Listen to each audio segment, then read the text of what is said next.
नमस्कार मंडळी. संक्रांतीचा सण जसा स्त्रियांसाठी, नवीन लग्न झालेल्या जोडप्यांसाठी खास असतो, अगदी त्याचप्रमाणे लहान मुलांसाठीही संक्रांतीचा सण खूप खास असतो. कारण संक्रांतीला म्हणजेच मकर संक्रांतीच्या दुसऱ्या दिवशी किक्रांतीला अनेक घराघरांमध्ये लहान मुलांचे बोरन्हाण केले जाते. आता बोरन्हाण म्हणजे काय? तर बोरन्हाण या नावामध्येच त्याचा अर्थ दडलेला आहे.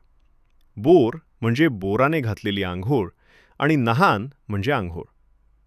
तर या व्हिडिओमध्ये तुम्हाला मकर संक्रांतीच्या दिवसांमध्ये लहान बाळाला किंवा लहान मुलांना बोरन्हाण कधी आणि कसे घालावे, बोरन्हाण करताना मुलांना कोणत्या रंगाचे कपडे घालावे आणि कोणते रंग चुकूनही घालू नयेत, किक्रांतीला नाही जमलं तर आपण बोरन्हाण नंतर कधी करू शकतो, कोणत्या वेळेत करायचं आहे, अशी बोरन्हाणविषयी संपूर्ण माहिती मिळणार आहे. त्यासाठी व्हिडिओ संपूर्ण पहा, अनेक जणांना शेअर करा आणि चॅनलवर नवीन असाल तर सबस्क्राईब करा. यावर्षी मकर संक्रांत बुधवारी 14 जानेवारीला होती आणि त्याच्या दुसऱ्या दिवशी म्हणजे 15 जानेवारीला करी दिन किंवा किक्रांत आहे. किक्रांतीच्या दिवशी घरातील लहान मुलांना बोरन्हाण घातले जाते. तसं तर संक्रांतीच्या दुसऱ्या दिवसापासून म्हणजे किक्रांतीपासून ते रथसप्तमीपर्यंत तुम्ही तुमच्या मुलांना कधीही बोरन्हाण घालू शकता. पण खरं तर किक्रांतीच्या दिवशी आवर्जून बोरन्हाण केलं जातं. ज्यांना काही कारणास्तव जमलं नाही ते रथसप्तमीपर्यंत बोरन्हाण घालू शकतात. आता बोरन्हाण किती वर्षांपर्यंत करावं? तर आपल्या घरातील 1 वर्षाच्या बाळापासून ते 5 वर्षांच्या बाळापर्यंत तुम्ही बोरन्हाण करू शकता. काही जण 3 वर्ष करतात, काही जण 5 वर्षे. जशी तुमच्या घरची पद्धत असेल तसं 3 किंवा 5 वर्षांपर्यंत बोरन्हाण करता येतं. बरेच जण विचारतात की 1 वर्षाच्या आतील बाळालाही बोरन्हाण घालता येतं का? हो, घालता येतं.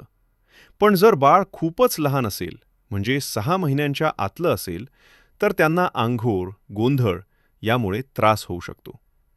त्यामुळे शक्यतो 6 महिन्यांनंतरच्या बाळांनाच बोरन्हाण घालावं. बोरन्हाण हे मुलाचं आणि मुलीचं दोघांचंही केलं जातं. शिशुसंस्कार म्हणून बोरन्हाण केलं जातं.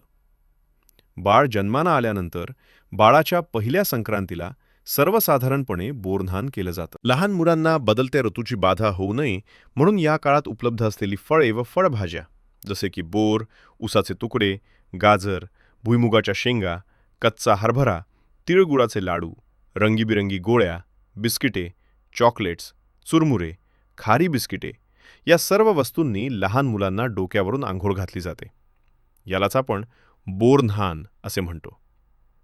मूल जन्माला आल्यानंतर येणाऱ्या पहिल्या संक्रांतीला लहान मुलांना बोरन्हाण घातलं जातं. लहान मुलांच्या उत्तम आरोग्यासाठी बोरन्हाण घालण्याची परंपरा आहे असं म्हटलं जातं. आपल्या भारतीय संस्कृतीमध्ये सण-वारांसोबतच बदलत्या ऋतुचक्राचे आपल्या आरोग्यावर चुकीचे परिणाम होऊ नयेत म्हणून ही काळजी घेतली जाते. मकर संक्रांतीनंतर वातावरणात हळूहळू बदल होत जातो आणि त्या वातावरणाशी मुलांचं शरीर सुदृढ बनतं. हेच त्यामागचं शास्त्रीय कारण आहे. आता बोरन्हाण कोणत्या वेळेत करायचं? तर बोरन्हाण हे शक्यतो दुपारनंतर घालतात. सायंकाळी 4 ते 8 वाजेपर्यंत तुम्ही तुमच्या मुलांना बोरन्हाण घालू शकता. ज्या दिवशी बाळाला बोरन्हाण घालायचं आहे त्या दिवशी सायंकाळी परिसर स्वच्छ करायचा, दारात सुंदर रांगोळी काढायची, आजूबाजूच्या लहान मुलांना बोलवायचं. काही स्त्रियांनाही हळदी कुंकवासाठी किंवा बोरन्हाणासाठी बोलवू शकता. 5 किंवा 7 सुवासिनी बोलवायच्या. घरात मोठी चटई अंथरून त्यावर पाट किंवा चौरंग ठेवायचा. ज्या बाळाला बोरन्हाण घालायचं आहे त्या बाळाला पाटावर बसवायचं. त्याआधी बाळाला गडद रंगाचे कपडे घालायचे. मुलाला गडद रंगाचा झबला किंवा सदरा तर मुलीला गडद रंगाचा खणाचा परकर पोलका किंवा फ्रॉक घालतात. कपड्यांवर उठून दिसतील असे हलव्याचे पांढरे शुभ्र दागिने घालायचे. मुलांना बासरी, मुकुट, हार तर मुलींना माळ, पैंजण, बांगड्या. या दागिन्यांमुळे बालमूर्ती अधिकच खुलून दिसते. जर बाळ खूपच लहान असेल आणि बसू शकत नसेल तर घरातील कोणीही बाळाला मांडीवर घेऊन बसू शकतं.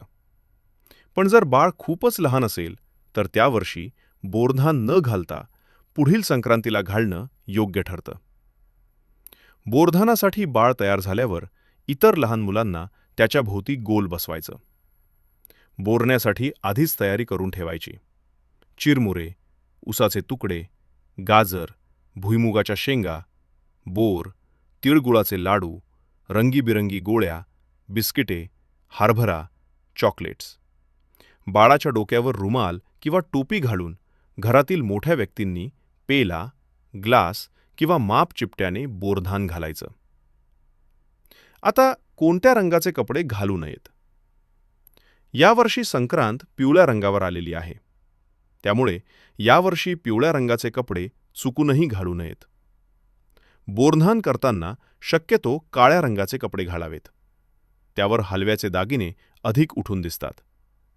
लाल, हिरवा, गुलाबी असे गडद रंग चालतात. बोरधानासाठी आलेल्या स्त्रियांना हळदी कुंकू लावून तिळगुळ देऊन वाण द्यायचं.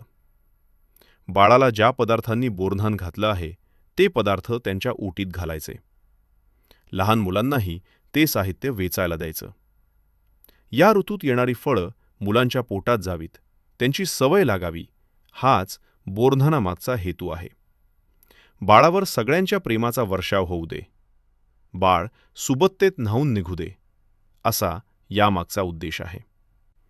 तर अशा प्रकारे तुमच्याकडे लहान बाळ असेल तर त्याचं बोरधान नक्की करा. रथसप्तमीपर्यंत तुम्ही कधीही करू शकता. कशी वाटली तुम्हाला आजची माहिती? कमेंट करून नक्की सांगा.